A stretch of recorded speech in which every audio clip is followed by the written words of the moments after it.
रविवार व्रत कथा। यह व्रत सूर्य ग्रह शांति, आत्मसम्मान, तेज और मान सम्मान की प्राप्ति हेतु किया जाता है। प्राचीन काल में कंचनपुर में एक बुढ़िया रहती थी। वह नियमित रूप से रविवार का व्रत कर रही थी। रविवार के दिन सूर्योदय से पहले उठकर बुढ़िया स्नान आदि से निवृत्त होकर अपने घर के आंगन को गोबर से लीपकर स्वच्छ करती थी। उसके बाद सूर्य भगवान की पूजा करते हुए रविवार व्रत कथा सुनकर सूर्य भगवान का भोग लगाकर दिन में एक समय भोजन करती थी। सूर्य भगवान की अनुकंपा से बुढ़िया को किसी प्रकार की कोई चिंता व कष्ट नहीं था। धीरे धीरे उसका घर धन धान्य से भर गया। उस बुढ़िया को सुखी समृद्ध होते देखकर उसकी पड़ोसन उससे बुरी तरह जलने लगी थी। बुढ़िया ने कोई गाय नहीं पाल रखी थी, अतः वह अपनी पड़ोसन के आंगन में बंधी गाय का गोबर लाती थी। पड़ोसन ने कुछ सोचकर अपनी गाय को घर के भीतर बांध दिया। रविवार को गोबर न मिलने से बुढ़िया अपना आंगन नहीं लीप सकी। आंगन न लीप पाने के कारण उस बुढ़िया ने सूर्य भगवान को भोग नहीं लगाया और उस दिन स्वयं भी भोजन नहीं किया। सूर्यास्त होने पर बुढ़िया भूखी प्यासी सो गई। रात्रि में सूर्य भगवान ने उसे स्वप्न में दर्शन दिए और उससे व्रत न करने तथा उन्हें भोग न लगाने का कारण पूछा। बुढ़िया ने बहुत ही करुण स्वर में पड़ोसन के द्वारा घर के अंदर गाय बांधने और गोबर न मिल पाने की बात कही। सूर्य भगवान ने अपनी अनन्य भक्ति बुढ़िया की परेशानी का कारण जानकर उससे सब दुख दूर करते हुए, हे माता, तुम प्रत्येक रविवार को मेरी पूजा और व्रत करती हो। मैं तुमसे अति प्रसन्न हूँ और तुम्हें ऐसी गाय प्रदान करता हूँ जो तुम्हारे घर आंगन को धन धान्य से भर देगी। तुम्हारी सभी मनोकामनाएं पूरी होंगी। रविवार का व्रत करने वालों की मैं सभी इच्छाएं पूरी करता हूँ। मेरा व्रत करने व कथा सुनने से बांझ स्त्रियों को पुत्र की प्राप्ति होती है। निर्धनों के घर में धन की वर्षा होती है। शारीरिक कष्ट नष्ट होते हैं। मेरा व्रत करते हुए प्राणी मोक्ष को प्राप्त करता है। स्वप्न में उस बुढ़िया को ऐसा वरदान देकर सूर्य भगवान अंतर्ध्यान हो गए। प्रातः काल सूर्योदय से पूर्व उस बुढ़िया की आंख खुली तो वह अपने घर के आंगन में सुंदर गाय और बछड़े को देखकर हैरान रह गई। गाय को आंगन में बांधकर उसने जल्दी से उसे चारा लाकर खिलाया। पड़ोसन ने उस बुढ़िया के आंगन में बंधी सुंदर गाय और बछड़े को देखा तो वह उससे और अधिक जलने लगी। तभी गाय ने सोने का गोबर दिया। गोबर को देखते ही पड़ोसन की आंखें फट गईं।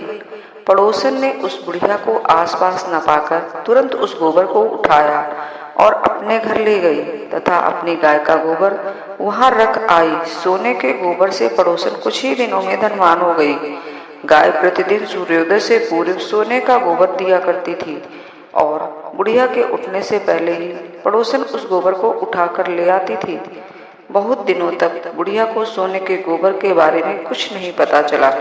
बुढ़िया पहले की तरह हर रविवार को भगवान सूर्यदेव का व्रत करती रही और कथा सुनती रही। लेकिन सूर्य भगवान को जब पड़ोसन की चालाकी का पता चला तो उन्होंने तेज आंधी चलाई। आंधी का प्रकोप देखकर बुढ़िया ने गाय को घर के भीतर बांध दिया।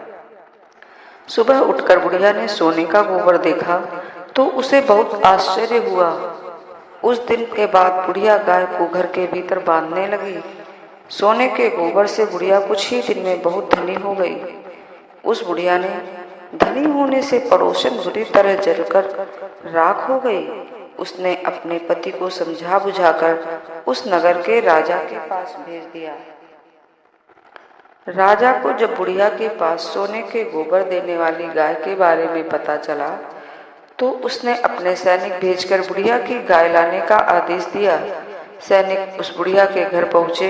उस समय बुढ़िया सूर्य भगवान को भोग लगाकर स्वयं भोजन ग्रहण करने वाली थी। राजा के सैनिकों ने गाय और बछड़े को खोला और अपने साथ महल की ओर ले गए। बुढ़िया ने सैनिकों से गाय और उसके बछड़े को न ले जाने की प्रार्थना की। बहुत रोई चिल्लाई, लेकिन राजा के सैनिक नहीं माने। गाय व बछड़े के चले जाने से बुढ़िया को बहुत दुख हुआ। उस दिन उसने कुछ नहीं खाया और सारी रात सूर्य भगवान से गाय और बछड़े लौटाने के लिए प्रार्थना करती रही। सुंदर गाय को देखकर राजा बहुत खुश हुआ। सुबह जब राजा ने सोने का गोबर देखा तो उसके आश्चर्य का ठिकाना न रहा। उधर सूर्य भगवान को भूखी प्यासी बुढ़िया को इस तरह प्रार्थना करते देख उस पर बहुत करुणा आई। उसी रात सूर्य भगवान ने राजा को स्वप्न में कहा, राजन, बुढ़िया की गाय व बछड़ा तुरंत लौटा दो, नहीं तो तुम विपत्तियों का पहाड़ तुम्हारे ऊपर टूटेगा। तुम्हारे राज्य में भूकंप आएगा, तुम्हारा महल नष्ट हो जाएगा। सूर्य भगवान के स्वप्न से बुरी तरह भयभीत राजा ने प्रातः उठते ही गाय और बछड़ा बुढ़िया को लौटा दिया। राजा ने बहुत सा धन देकर बुढ़िया से अपनी गलती के लिए क्षमा भी मांगी। राजा ने पड़ोसन और उसके पति को उनकी इस दुष्टता के लिए दंड भी दिया। फिर राजा ने पूरे राज्य में घोषणा कराई कि सभी स्त्री पुरुष रविवार का व्रत किया करें। रविवार का व्रत करने से सभी लोगों के घर में धन धान्य भर जाता है। चारों ओर खुशहाली छा गई। सभी लोगों के शारीरिक कष्ट दूर हो गए। निसंतान स्त्रियों को पुत्रों की प्राप्ति हुई। राज्य में सभी स्त्री पुरुष व सुखी जीवन यापन करने लगे। जो भी इस व्रत को करेगा उन स्त्रियों को पुत्रों की प्राप्ति होगी तथा घर में सुख संपत्ति और धन धान्य की कभी भी कमी नहीं होगी। जय सूर्य भगवान।